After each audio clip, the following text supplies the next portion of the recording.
China's unemployment rate continues to rise. Coupled with the intense internal competition in the workplace, more and more young people are giving up their jobs and completely lying flat. According to Xi'an Morning News, a group of young people recently appeared on the streets of Dali Ancient City in Yunnan, China. They sat in groups on the streets, smoking, drinking, chatting, taking pictures, and placing cardboard signs with the word begging on the ground. Some even formed begging groups. This is a new way for young people to lie flat after being full-time children. Mr. Yang, who once participated in begging, said that their begging group consists of about 80 people, some working in Dali and others living there. When Mr. Yang went begging, there were initially 5 or 6 people in the group. After sitting by the roadside for 10 minutes, the number grew to more than 20, with passing tourists also joining in. "We are not actually begging. We're doing it with a playful mindset," Mr. Yang said. Tourists passing by would give them cigarettes, beer, drinks, and snacks, but they never collected any money. "We just saw in the group that some people posted QR codes and others would send 5 yuan, RMB, same below, 10 yuan, or even 100 yuan, so we couldn't say anything." As for why they put up begging signs, Mr. Yang explained that anyone could set up a stall on the streets of the ancient town, including wine stalls, fortune-telling stalls, and tarot card stalls. "Then we are also a new business format," he said. "People who are open-minded, think clearly, and have broad values will interact with me. They pass us cigarettes and wine, and we provide emotional value, just like friends." Mr. Yang believes that begging in this way is also a cool and rebellious act. People with traditional, conservative values may find this unconventional, but we are challenging this and breaking through normal thinking logic. It turns out that begging doesn't have to be the way people assume, and it neither harms nor deceives others. However, many netizens did not see it the same way. They left comments under related news articles saying, "Just a new era wall-hanging god," "A new beggar gang," "A beggar gang in the AI era," and "This is the only way to find a job." Others called for, "If there's a good job, just arrange one for them." Some sarcastically remarked, "Charity improves people's livelihood. What a great national style." However, it is estimated that their good days will not last long. The report stated that the relevant authorities in Dali have taken notice of this phenomenon. They have established a regular persuasion team and will also encourage tourists and residents to maintain civility in public places through official announcements and tourist brochures. Obviously, these begging people may be persuaded to leave by the authorities in either a civilized or uncivilized manner, depending on whether they listen to the advice. Even truly homeless people are not allowed by the CCP to sleep on the streets. On March 2nd, a man and his 2 children were found sleeping on the streets of Shenzhen, Guangdong, and were driven away by urban management for affecting the city's appearance. On January 23rd, a wall-hanging brother posted on a forum that he was forced to go to a shelter by the police because he could not find a job and had been sleeping under a bridge. The shelter bought him a ticket home and assigned a security guard to follow him until he boarded the bus to prevent him from escaping. He said that not only did he fail to find a job, but he was also sent back home. When he went to the village committee to ask for food, he was driven away by the security guard. "Do I really have no choice but to die?" On December 31st last year, a man was driven away while sleeping under a bridge. The officer told him that living under a bridge is not illegal, but it is against the rules. Another homeless man who had lived under a bridge in Shanghai for 2 years was also driven away for the same reason. China's economy is collapsing, people are living in poverty, and the CCP is still pushing desperate people to the brink. This is one of the reasons for the recent surge in violent and vicious incidents. In response, some netizens commented, "Their logic is that if they can cover it all up, then it doesn't exist," and "the people under the bridge affect their," referring to the CCP's, image. China's economy is in deep trouble. On February 27th, an article by China expert Gordon G. Chang was published, stating that China's economy is in deep trouble. Here are the main points of the article. Every economy faces difficulties, especially developing countries. However, China's problems are particularly difficult to solve. The country is entering what some call a doom loop due to President Xi Jinping's determination to lead China down an unsustainable path. The Chinese economy is facing a crisis unlike any seen since it opened to the world more than 40 years ago. Why is the crisis so severe? First, China is currently experiencing a downturn caused by its actions in 2008. In 2008, then Chinese President Hu Jintao and Premier Wen Jiabao decided not to allow the economy to suffer, so they launched what may have been the largest economic stimulus plan in history. The result is historic overbuilding, and now the country has too much of almost everything. For example, former senior statistics official He Keng publicly revealed in 2023 that China has enough vacant apartments to accommodate 1.4 billion people. He pointed out that some believe these vacant homes could accommodate 3 billion people. To address the massive imbalances, some parts of China are demolishing newly built but empty apartment buildings. However, this is only a temporary solution. After all, demolished buildings cannot generate revenue to pay for construction and demolition costs. The economy cannot grow without paying for bad investments, mainly real estate, and it certainly cannot sustain itself by paying for bad investments, at least for the next decade, said Anne Stevenson Yang of J Capital Research, author of A Wild Ride, A Brief History of China's Economic Opening and Closing. The crisis will almost certainly persist for a long time. Stevenson Yang noted, China's growth has been almost entirely based on capital investment. Because there is not enough money to invest, a lot of good money is chasing bad money, and this practice has reached its limit. The Chinese economy is having a heart attack. The attack appears fatal. China's national debt to GDP ratio is abnormally high. After accounting for so-called hidden debt and adjusting for inflated GDP figures, China's economy grew much less than the reported 5.0% last year. My estimate is that the ratio could be as high as 375%. Even higher figures are possible. Even if growth had reached the claimed pace last year, it would not have been enough to pay off the debt. And China is now losing momentum. The Chinese economy is slowly sliding downward, said Andrew Collier of Orient Capital Research in Hong Kong and the Harvard Kennedy School mid-year last year. As a result, money is flowing out of China. Net foreign direct investment fell by $168 billion last year, the biggest drop since 1990, according to China's State Administration of Foreign Exchange. And illicit capital outflows are also depleting large amounts of cash. Stevenson Yang noted, looking at trade flows, capital flight seems to have reached dramatic proportions.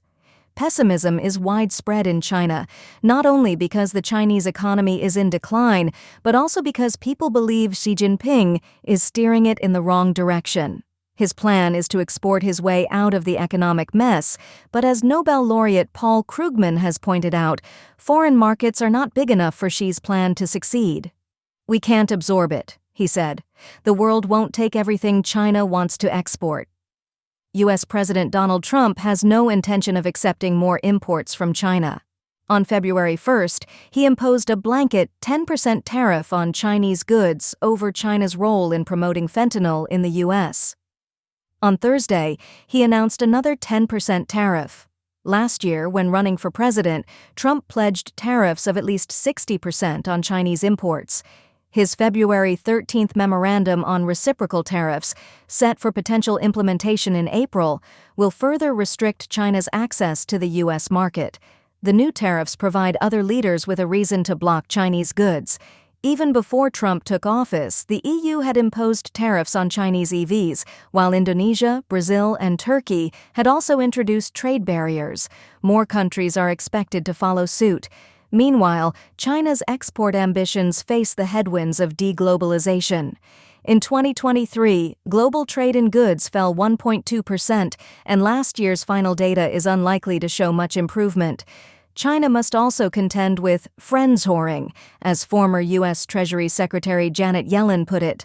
The UNCTAD reported in December 2023 that trade among geopolitically close nations had risen by over 6% since early 2022, while trade between geopolitically distant ones had dropped more than 4%.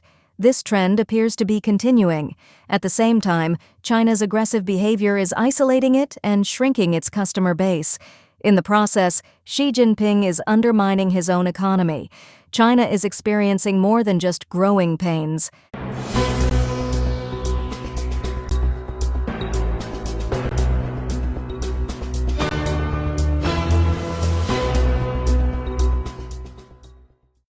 Shanghai, a symbol of prosperity and opportunity, once considered China's premier financial and luxury consumer center, is now in the throes of a deep economic crisis.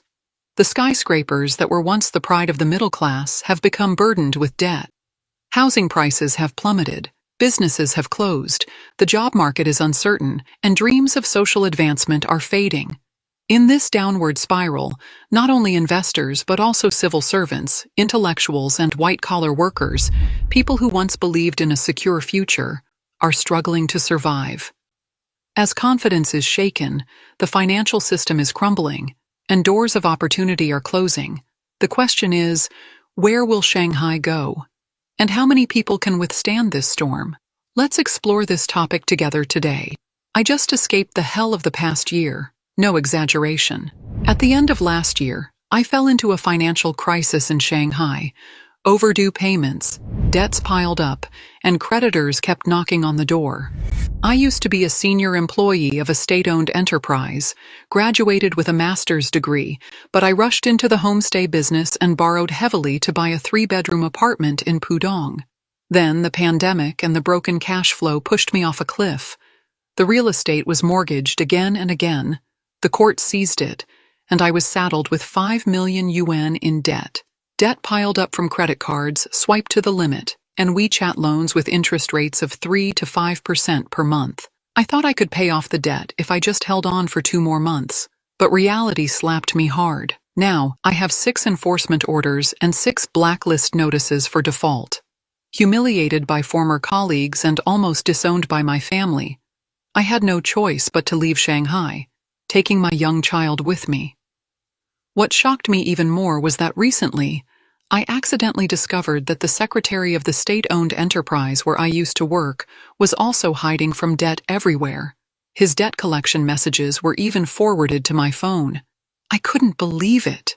I always thought that only small people like me would fall into such a miserable situation. But who would have thought that a high-ranking official in a state-owned enterprise could also end up like this? Let everyone see my glorious past.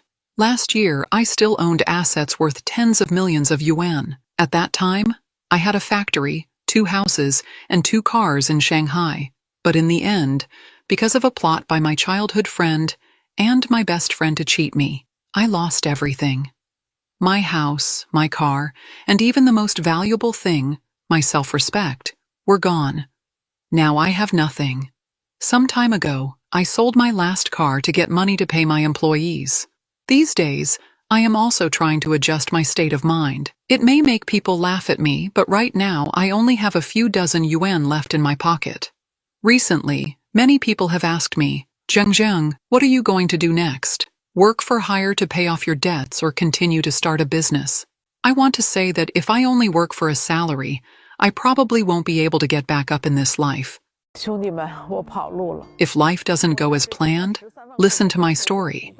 Last month, I was still a famous doctor in Shanghai, but now I'm just a loser, with nearly 10 million yuan in debt, even after selling all my assets. In the past 9 years, I've never seen life so harsh. Creditors surrounded me. My parents were old and weak. My children had grown up, and I was helpless. The road to repaying the debt left me exhausted, sleepless, and depressed. As a first-class hospital specialist, I once had a brilliant career and a happy family. In 2008, I invested in helping my cousin expand his business, from coal mines to supermarkets. But in 2016, he ran away, leaving behind a huge debt. Blind ambition and poor decisions pushed me into the abyss. It took me 10 years to build everything, but it collapsed overnight. Over the past 9 years, I have failed my family, my husband, and my children. 今年过年你回家吗？ Dad, I have been unfilial and have made you worry all your life. This year, I can't come home and I can't take care of you. But don't worry, I'll take care of myself. Today, I'm truly helpless. Before, when I had money, I didn't care about it. At that time, all I valued was human relationships. But now, with not a penny left in my pocket, I finally understand what it means to be poor. Today, I spent the whole day trying to borrow money, but I couldn't get a single cent. I used to own 3 restaurants, a bandage factory, and an online celebrity training company. At that time, I had a house, a car, and everything in my hands. But now, I'm in such a miserable situation. I never imagined this would happen. I just want to tell everyone listening, when you have money, don't spend it lavishly and don't lend it easily, because you never know when you might fall into poverty and not be able to borrow even a penny. Then, you will understand what it means to be humiliated, miserable, and desperate. Shanghai, the most international city in China, looks glamorous on the outside, but it cannot withstand the economic downturn. If even state-owned enterprises with strong government support are struggling, how will private enterprises and individuals survive? Shanghai has relied on real estate, finance, and middle-class consumption to maintain its prosperity. But in the past 2 to 3 years, everyone has clearly seen what happened. Housing prices have plummeted, and many people had no time to react. In the blink of an eye, seemingly solid assets suddenly lost a third or even half of their value. Those who once boasted about their high-class lifestyle in Shanghai, owning multiple properties, sending their children to expensive international schools, and shopping lavishly, are now the first to be caught up in the economic collapse. The truly rich left long ago or have overseas assets to fall back on. Low-income earners never took out mortgages. Life was already difficult for them, and they had nothing to lose. But the middle class, who borrowed money to buy houses, cars, and investments, and sent their children to expensive educational programs, are the ones who have suffered the most. The real estate slump has devalued their mortgages. Companies have cut salaries and laid off employees, especially white-collar workers, as businesses have left or downsized. The collapse of the financial system, from P2P lending platforms and trust companies to a host of other investment products, has dragged countless middle-class investors down with it. The stock market has become a bottomless pit. No matter how you invest, there is no way out. Some say this is just a market cycle, a temporary fluctuation. But looking at the streets of Shanghai, even the busiest downtown areas are full of rental properties, with transfer signs everywhere. The memory of a luxurious, magnificent Shanghai has long since faded. Shanghai no longer has room for luxury. Industries that once flourished, such as international education, private healthcare, art auctions, and yachting, are now in a state of decline. The rich have all left, and those who remain dare not spend. In this recessionary economy, who would dare to buy $1 million jade here? Amid economic downturn and increasing financial pressure, fewer and fewer Shanghai residents are dining out. Rising living costs, unstable incomes, and the risk of unemployment have forced many to tighten their spending, prioritizing essential needs over eating out. Restaurants, from budget to high-end, have seen a sharp drop in customers, forcing many establishments to cut staff or even close. Doing business in Shanghai has become incredibly difficult. Perhaps this is also my last day here. Today, I stand at the bottom of the abyss of fate, my heart filled with confusion and helplessness as this restaurant is about to close. I am bankrupt, with hundreds of millions in debt, not knowing what to do. Last year, filled with beautiful expectations for the future, I invested all my capital into opening this European restaurant. At that time, I was full of faith and ambition, believing this would be a major step toward success. When it first opened, the restaurant was always packed with customers, and everyone gave endless compliments. I truly believed I could expand and grow even stronger. But then, reality delivered a painful slap in the face. The business world is like a battlefield. Everything changes unpredictably. In just 2 short years, the business has gone downhill. Before Tet, the restaurant was so empty and lifeless that I lost all motivation to continue. So today, I reluctantly closed the restaurant, officially ending my entrepreneurial dream, at least for now. Not only did I fail to make any money, but I also lost everything. All my previous savings are gone.